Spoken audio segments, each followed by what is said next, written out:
The next talk we have is Climate Services as a Public Good.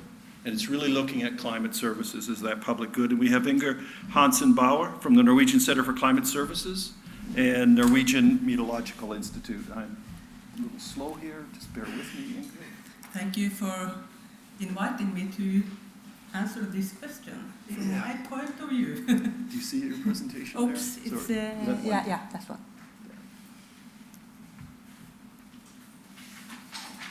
A little slow. Yeah, there we are. There.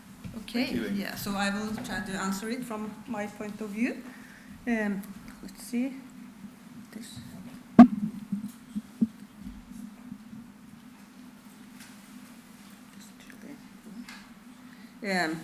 I'm representing the Norwegian Centre for Climate Services, and this is a cooperation between the Norwegian Meteorological Institute, the Norwegian Water Resources and Energy Directorate, and Uni Research, which is or the climate part of Uni Research at the University of Bergen.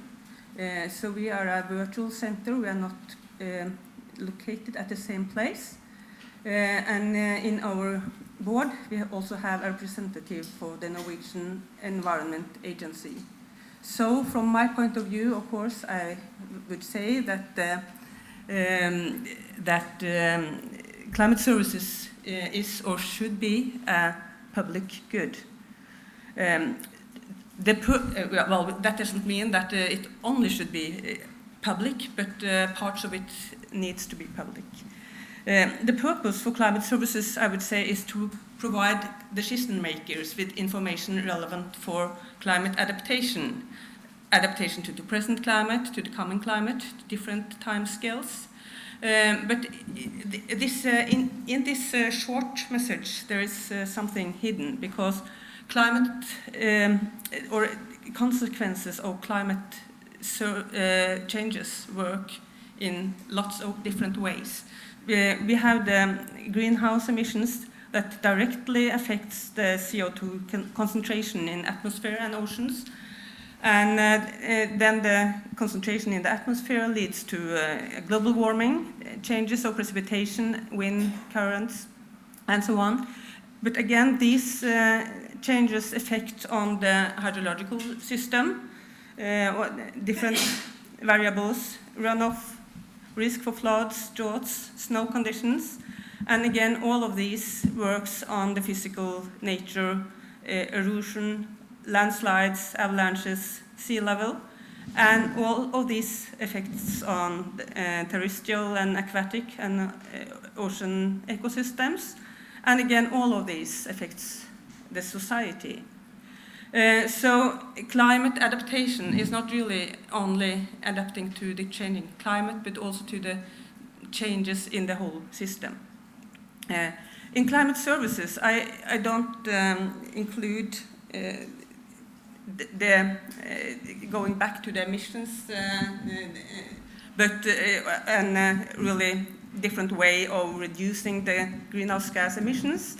But I think that a part of when giving advice for climate adaptation, it's also important that we don't really give bad advice concerning adaptation that actually increases the problem. And in climate services, we also, a part of it is also to look at different emission scenarios. But anyway, the purpose of climate services is then not only to provide decision makers with information, but also provide climate impact resources with relevant climate and climate change information. So this is really a huge task, public or private. Well, both are actually necessary. But the public services have some specific responsibilities. I would say that the main responsibilities for public services is to assist governmental institutions and authorities to disseminate basic climate, including climate change information, freely and available for everyone. And then to produce and document standard tools and procedures, for instance, for calculating design values. First, assist governmental authorities. I then think about the authorities from national to municipality level, but also authorities responsible for like roads and railways, coastal infrastructure, energy, buildings, health, primary and industries, and of course there are lots of different needs in these different among these different authorities, and it's important to go get closely in touch with these authorities to define together define the different needs. They may not even always be aware of their own needs. Of course, some of these authorities are very used to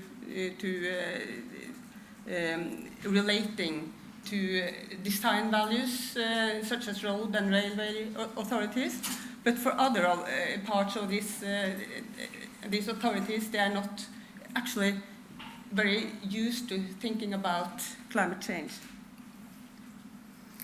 Basic information, freely available for anyone. Well, first for the present climate observations are in Norway, they are free, and I think that's very good because they forms the basis here, a basis here. Basic analysis of climate statistics is also very important. For instance, this intensity, duration, frequency curves for precipitation. They are form the basic for design values. And we need the present values even to calculate the future values.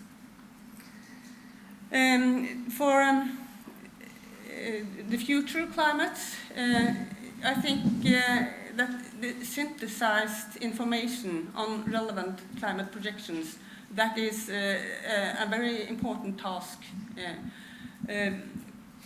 Of course, there are lots of different climate projections for different emission scenarios, and also for various models. And I think it's very important to show the spread of these different projections. And in Norway, we plan to do this for temperature, precipitation, for different hydrological variables, and also for sea level, for different regions in Norway and different times of year, etc. That will be a good framework for anyone working with scenarios to put them, see where are they compared to other projections. Of course, specific climate projections, and in Norway we post-process the projections which are available in Eurocodex. We also to some degree use statistical downscaling. Advice on how to use climate projections, I think, is also a task, a public task, you could say. These maps shows just it's just an example showing calculations of how the 200-year flood may change to the end of the century. But you need to be educated a bit to use information from that map. And then it's also, I think, the public services responsibility to develop tools for calculating design values, define methods and procedures for instance, for dam security. We are doing that now for the present climate, and we don't necessarily do the calculations ourselves. That could be done by private services, but they need to follow the methods and procedures that are prescribed for that kind of calculations.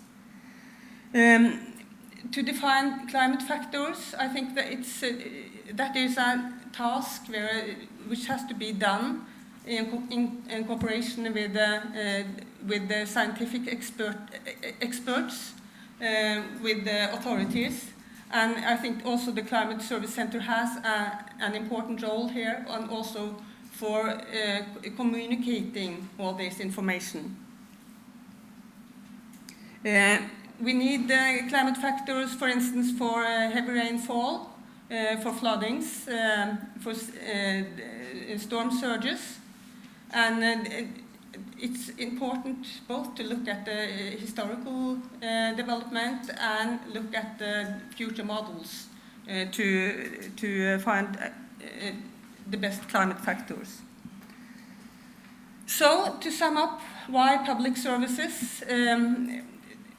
We should be a focal point for authorities, ensure free access to climate and hydrological data and projections, ensure consistency in calculation of, for instance, design values in space, in time, and between variables, and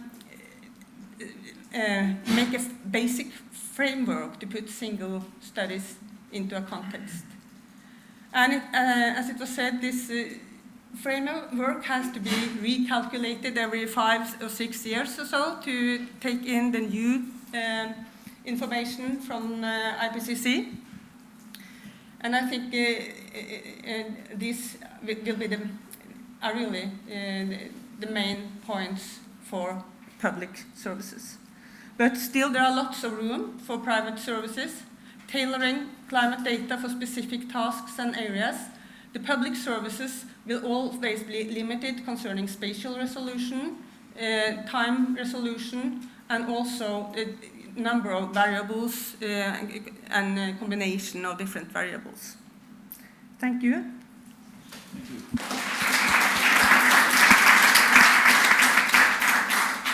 Thank you very much. I thought that was important to try and set this frame, and this is the first part of a dual action, actually, way that we understand what public services are doing, but also private. And both are required to deliver climate services. We feel very strongly about that. Is there a question for Ingrid?